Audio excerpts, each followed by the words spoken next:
On this week's 51%, we chat with Kimberly Heckler about her book, A Woman of Firsts, Margaret Heckler, Political Trailblazer.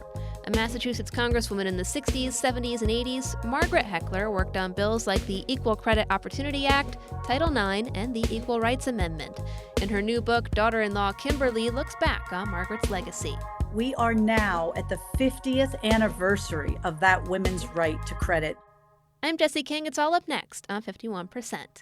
I was standing around like one of those girls I had seen in a movie. The whole world was a movie back then. I had my sunglasses on, I wanted to be seen without seeing shy Lolita. I wasn't really in it, I didn't really get it. You're listening to 51%, a WAMC production dedicated to women's issues and experiences. Thanks for joining us. I'm Jessie King. It's Women's History Month. All month long, we're working to bring you stories and interviews about women's history. And this year, we're also celebrating the 50th anniversary of a woman's right to credit. As crazy as it sounds, women weren't even allowed to open a credit card in their own name until the Equal Credit Opportunity Act was enacted toward the end of 1974, and it really got going in 1975. The lead sponsor of that bill in the House was Massachusetts Congresswoman Margaret Heckler. Heckler was a moderate Republican who served in Congress from 1967 to 1983. While she opposed abortion, she fought for women's rights on a number of other fronts. In addition to the Equal Credit Opportunity Act, Heckler worked on Title IX and the Equal Rights Amendment. And after her time in Congress, she went on to serve as Secretary of Health and Human Services and as ambassador to Ireland during the Reagan administration. Heckler died in 2018 at age 87, but her daughter-in-law Kimberly Heckler remembers her as a woman of firsts. She's out with a new biography titled just that, A Woman of Firsts, Margaret Heckler, Political Trailblazer. I recently sat down with Kimberly to chat about her mother-in-law's legacy, why she wanted to write the book, and what she was like. She told so many stories to us when we would have Sunday night dinners, and I started putting my phone on the table and recording her.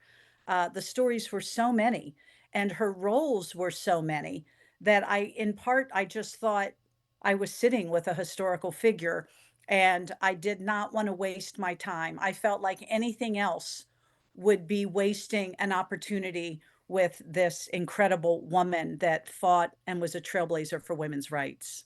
Yeah, what was she like in person? She was formal.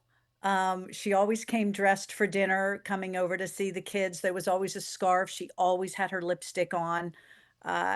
Extremely feminine. And that part really, really impressed me. She also, anything that I wanted to do, she made the path open for me to do it. And even with this book, although I've always loved writing, this project really was brought on because of my absolute devotion to her and admiration to share her story.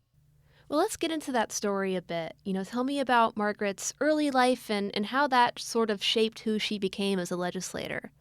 Her parents came over back in 1910 from Limerick, County Limerick and County Leitrim. They came over through Ellis Island into New York, settled in Queens. Her father had always said, we don't want any children. We're just trying to make it in America, right? Her mother became an upstairs maid after many, many ads, no Irish need apply, right? So that was the scene.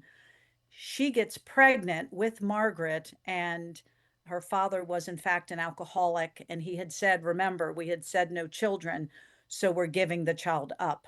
So she was fortunately taken in only 3 days before her birth to an old widow who took her in and raised her 18 years before she went off to college.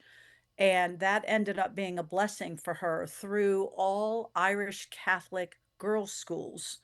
Margaret Heckler would be on scholarship, and it really would be the preparation ground for her walking later into the corridors of power. Margaret Heckler would be elected to Massachusetts' 10th District in 1966. What pushed her into going into politics and wanting to serve in Congress? So she did become a lawyer, and in fact, she applied to Harvard and got into Harvard, but they didn't want her because she was a woman. She was taking the place of a man. This was Mm. before Ruth Bader Ginsburg. Margaret Heckler graced the halls of Harvard Law. She would finish at Boston College Law School as the only woman in her class, and after that, she practiced law, became a part of the governor's council. This is before she ran for Congress. So what happened is she got her feet wet in a smaller environment where only in Massachusetts, I believe, do they have this group of seven that sits around the governor to make sure that they're on the up and up, if you will. So Margaret was a counselor to the governor and had a district from Wellesley, Massachusetts, down south to Fall River to the bottom of Massachusetts, if you will. And what was interesting is so many of the people that were serving with her, of course, they were all men. She was the only woman on the governor's council, and she saw a lot of people committing crimes on the governor's council. So she wanted to leave that position, and she decided to run for Congress because the same group of constituents, the same people in the same territories, would be a territory that she could run against, and they would have known and had previously received postcards from her after 3 years of being their governor's counselor. It led into her win against a much bigger opponent. It would be Joseph Martin, who had served in Congress for 42 years, Wow. Speaker of the House twice, Mhm. a Republican institution. And she could have run as a Democrat or a Republican, but her husband said, run as a Republican because the Kennedys dominated the political landscape in the state of Massachusetts. Hmm. Yeah, what was it like for a woman to campaign back then? Was it all that much different from today, or are some of those barriers still there? It was completely different. First of all, as she was out there, there were many people that came up to her and said, I would never vote for a woman, or you should be home with your children.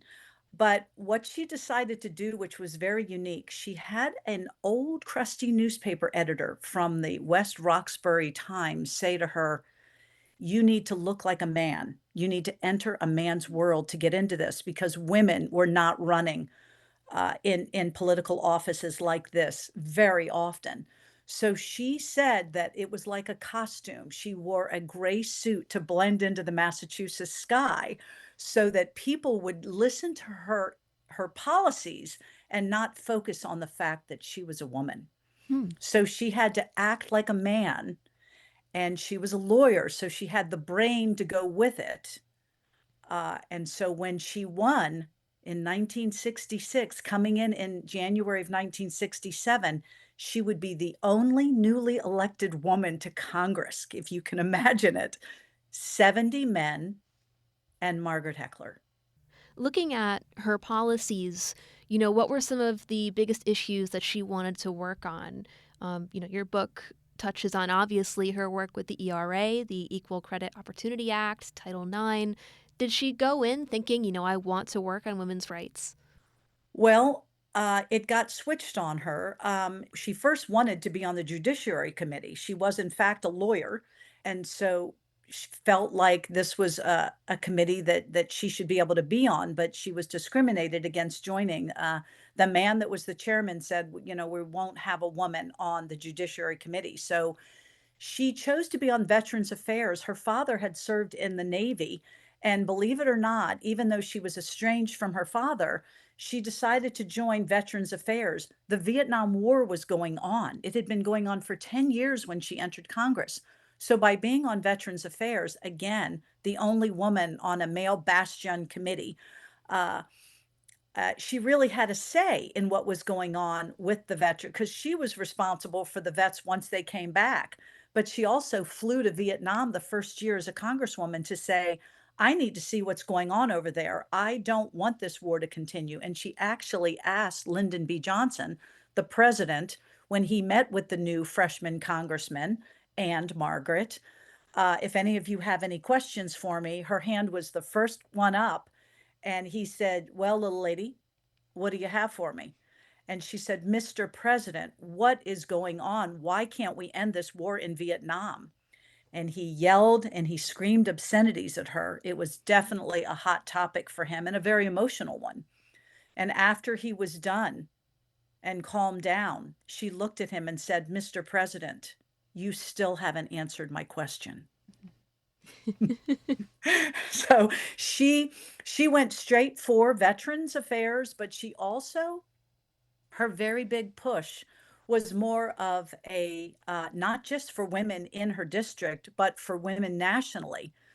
She was discriminated against, and although she felt that with men, she said, we don't want to be the same as men, merely equal as human beings. And she went about to make that happen.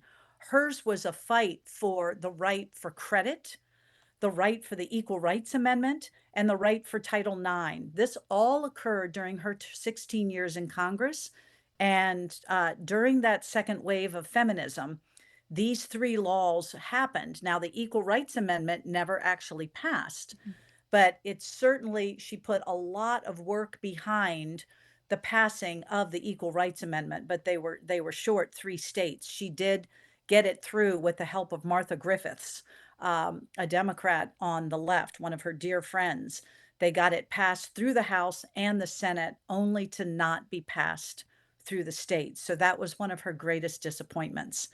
But the Equal Credit Opportunity Act was her greatest legislative act. And that was the law that gave women, for the first time in American history, the right to credit in their own name. No woman could go into a J.C. Penney's, buy a car, do a mortgage on a house, until on the banking committee, she was serving with 37 men and one woman, a widow. She had to talk the 37 men into the idea of allowing and having the banks be open to women coming in and getting a credit card. The men came on board, but the widow, of all people, was her biggest struggle. The widow said, women don't pay their bills, and I am not for the passage of this bill.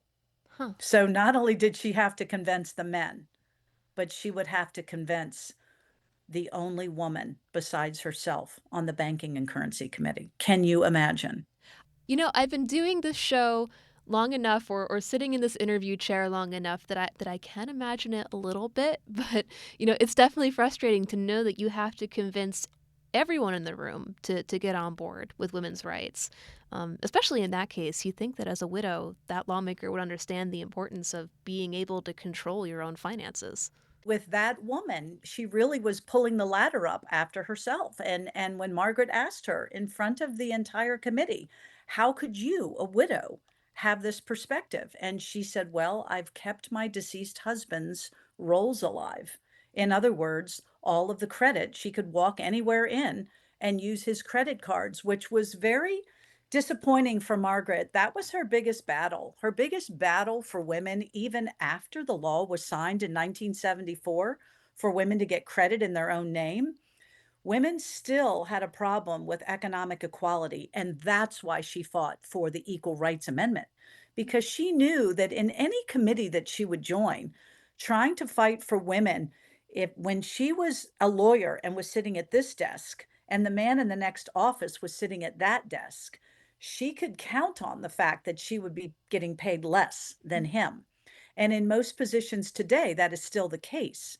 But she certainly pushed that goal forward of getting more women into positions of power and closing the gap of economic inequality. You know, I just finished with the Equal Credit Opportunity Act by saying that we are now at the 50th anniversary of that women's right to credit. This year for us, 2025, marks it's been 50 years since that law was signed and now implemented. But before she went on to become the Secretary of Health and Human Services, there was one other significant thing that stands out in my mind. Of course, she did so many things because she served on the Joint Economic, the Banking and Currency, Veterans Affairs, and the Agricultural Committee. So, but in speaking specifically, In 1980, Ronald Reagan was a nominee for president. And at the Republican National Convention, Margaret was still trying to convince this nominee to support the Equal Rights Amendment. And he said, I will not if I become president. I am not for it as an amendment. I will support fair labor laws, but I will not support it as an amendment to the Constitution. And so, behind closed doors in a private meeting, he said to her, now that's going to hurt me, isn't it, for the woman's vote, right? Because he was running for president in just a few months after this Republican National Convention. And she said, well, women will have a hard time taking you seriously, that you're not advocating for them. And he said, well, now what do you suppose I do? And she said, now you appoint a woman to the Supreme Court. So by the end of that meeting, he said, that's a very good idea. By the end of the 45-minute meeting, she said, Mr. Reagan, will you do it? Will you appoint a woman to the Supreme Court if you become president of the United States? And he said, I will. Wow. Well, Margaret Heckler lost re-election in 1982, but then she was appointed Secretary of Health and Human Services in the Reagan administration. It was, kind of a short stint compared to her time as a congresswoman. She was only in the job for about 2.5 years. But what was her focus as Secretary of Health and Human Services? So again, she came in as one of the only women, but in this job, it was known as the hardest job in Washington. The Health and Human Services Department was the largest government department. Most people thought it was defense, but in fact, in 1983, when Margaret was quoted as being one of the most powerful women in Washington, and in fact, one of the most powerful women in America, she had under HHS 350 departments, 145,000 employees, and the third largest budget in the world. The first being the entire federal budget, the second being the entire budget of the Soviet Union, and the third being her budget, HHS. So no sooner had she gotten sworn in than AIDS was striking America. And she had no idea that this was going to happen on her watch. And the Reagan administration was quite quiet on it, because they were a more conservative administration. And this definitely was an issue that was hitting the homosexual community. And Margaret took it and ran with it and made it the number one priority in America, asking for federal funds, going to the Office of Management and Budget, and requesting that more money gets poured into a solution, a cure, a vaccine, and a blood test.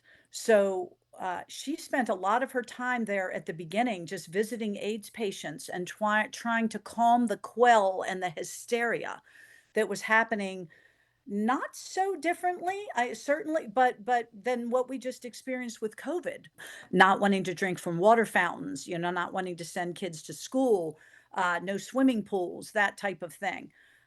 So it was a serious health issue with America. And then simultaneously, at that time, the Reagan administration was trying to cut Medicare, whereby people were, if they were terminally ill in the hospitals, it was determined that they go home to die. And so that was not going to happen on her watch. The compassion for the people and death with dignity was her stance. Hospice was a service that was occurring in 12 or 14 small locations around the country, where you could take your loved one if they needed to have any type of drugs or medication. But it was not a federal program until Margaret Heckler became Secretary of Health and Human Services. And so with the support of Congress, she was able to, from scratch with her staff at HHS, build the first federalized hospice program in America. Wow. Well, looking at her legacy and sort of where we are today, what do you think she would make of today's political landscape, especially when it comes to women? Because, we have a lot more women in office, but we're also seeing pushback against things like DEI programs. Obviously, there's the fall of Roe v. Wade, but the ERA that she worked on and that she supported is still in limbo. I think that she would be proud of the fact that women are going to college more. There are more women than men going to law school. She would love that because she was only 1% of women attending law school when she came. She would love the fact that more women are in high level positions, that in Congress, when she started the first women's club, and there were only 11 women in Congress, now there's well over 150 women that grace the halls of Congress. So across the board, I would say that she would be very, very pleased, and she would give the advice that for anything that a woman would want to do, uh, one of her famous quotes is, "I'm not waiting." And she wouldn't want women to wait. She would want them to go for any position as long as they were qualified and have a productive and joyful life. Well, thank you so much for taking the time to speak with me. Is there anything that we haven't touched on yet about Margaret that you want to make sure people know? Or about the book? I think at the end, yeah, at the end of it, I would just say that most of her work and her desire um, to help people came from a disposition of the heart. She recognized the inherent dignity and the moral equality of all Americans, and that was her passion. She had a passion for equality based on uh, people's qualifications, of course, but hers was a passion that every American could reach and have, as she did, the American dream. Kimberly Heckler is the daughter-in-law of the late politician Margaret Heckler, who fought for bills like Title IX, the Equal Rights Amendment, and the Equal Credit Opportunity Act. Kimberly's biography on Margaret is called A Woman of First, Margaret Heckler, Political Trailblazer. It's out now from Lyons Press.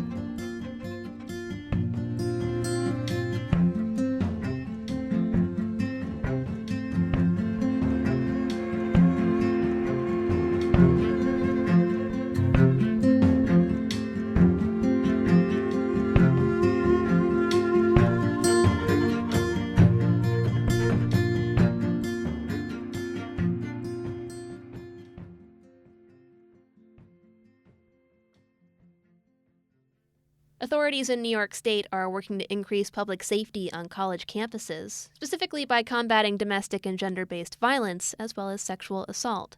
WAMC's Alexander Babby reports, but just a heads up to our listeners, this segment, which lasts about 4 minutes, discusses sexual assault and domestic violence. If you or someone you love has been impacted, the National Domestic Violence Hotline is available 24/7 at 1-800-799-SAFE. State officials say the vast majority of sexual and gender-based violence goes unreported at New York's higher education institutions.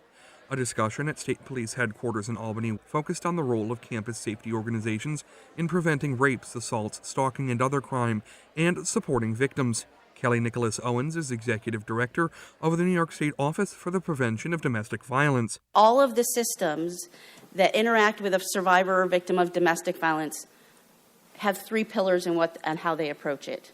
That it's survivor-centered, meaning the survivor's in the driver's seat on how we respond.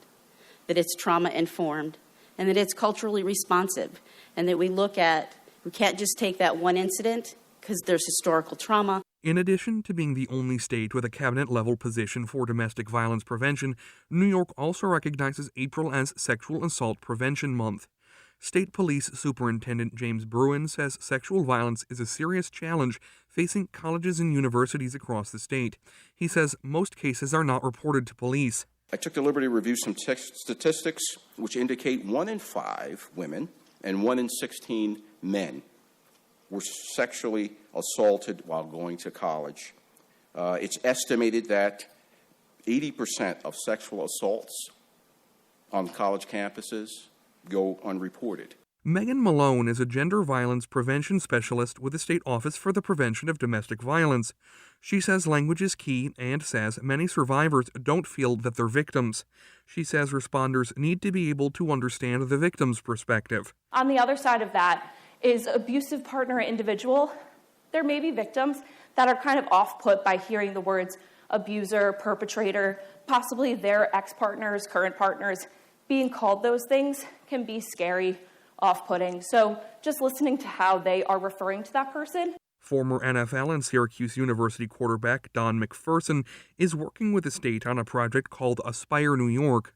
McPherson wants to change how sexual assault and violence is talked about on campus.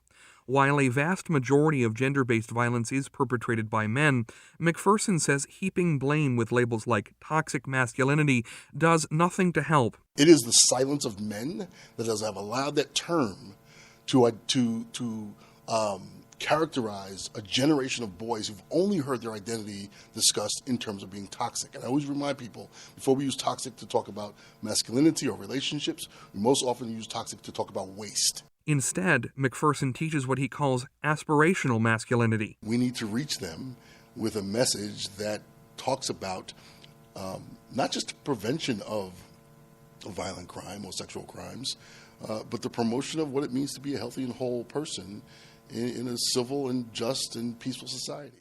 Campus police officers agree. Caitlin Clark is an investigator with the State University of New York at Morrisville in central Madison County. You'd be shocked as how we actually do have a lot of similar incidents compared to larger campuses. It's just, I think we have to be more creative being a smaller college with our resources and getting our students what they may need. Clark says her department needs more of three things: state support, officers, and training. I want to train more than just the bare minimum. We train to minimums, like our standards are minimum standards, and I would love to see the support to get us more training and continuous training. The Office for the Prevention of Domestic Violence recommends anyone experiencing sexual or gender-based violence to seek medical attention, even if they feel they're not injured. The state's domestic and sexual violence hotline is 1-800-942-6906. For WAMC News in Albany, I'm Alexander Babby. Thank you, Alex. Again, if you or someone you love has been impacted by these issues, help is available. In addition to the resources that Alexander mentioned, the National Domestic Violence Hotline is available 24/7 at 1-800-799-SAFE or by texting START to 88788. And RAIN's National Sexual Assault Hotline is available at 1-800-656-4673.